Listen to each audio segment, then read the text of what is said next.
Have you ever come across these big rocky landscapes which stretch up high and outwards like deserts than you could ever imagine? Well, many people call it mountains. But when we look more on geographical studies, we will notice that we not only have one type of mountain, but we have many and many types of mountains.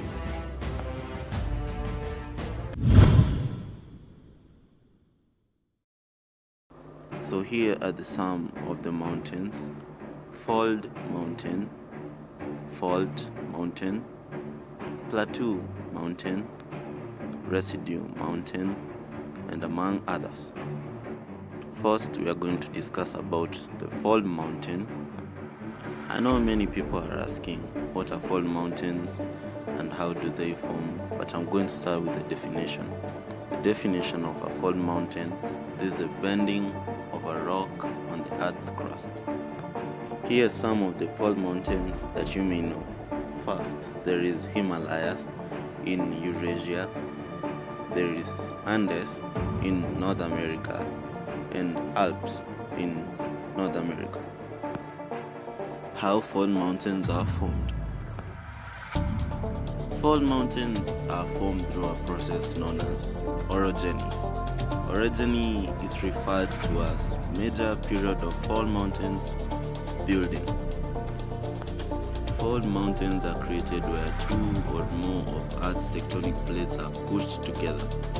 At this colliding, compressing boundaries, rocks and debris are wrapped and folded into rocky outcrops, hills, mountains, and entire mountain range.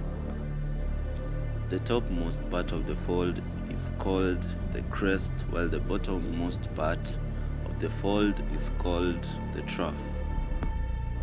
When the fold mountains are formed, they form in stages, which are also mentioned as the types of fold mountains. The first type of fold is simple symmetrical folds. These folds have an amount of symmetry about the axis of each fold. In this case, the limbs dip uniformly from the axis. They are also referred to as simple folds. The second fold to be formed is asymmetrical folds, also known as monoclinal folds. The limbs are not symmetrical about the axis, and in each fold, one. The third fold is called overfold.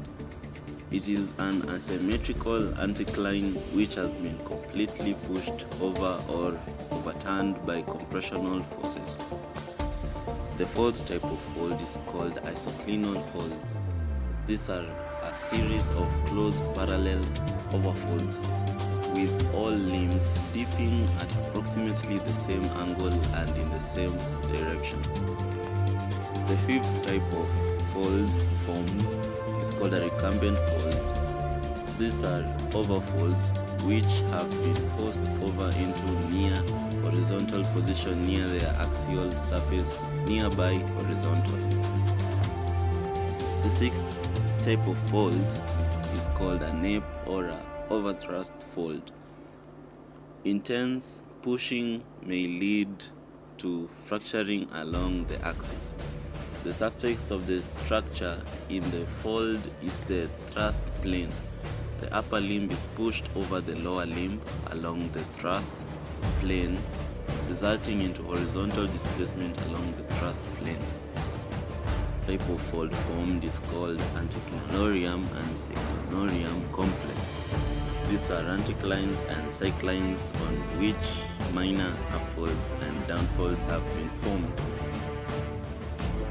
Fold mountains have effects, positive and negative.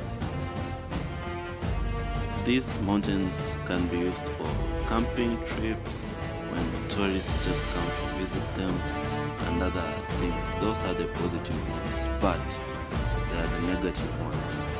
When fold mountains form, they create a volcanic activity which might lead to loss of life. Also, fault mountains kind of disrupts the communication line, like road transport communication line and also network communication line. Well, that's all for today about fault mountains. We are going to continue to our next episode about fault mountains. If you guys wanna hear geographical news and any other geographical facts, please subscribe to my channel and make sure to click the bell.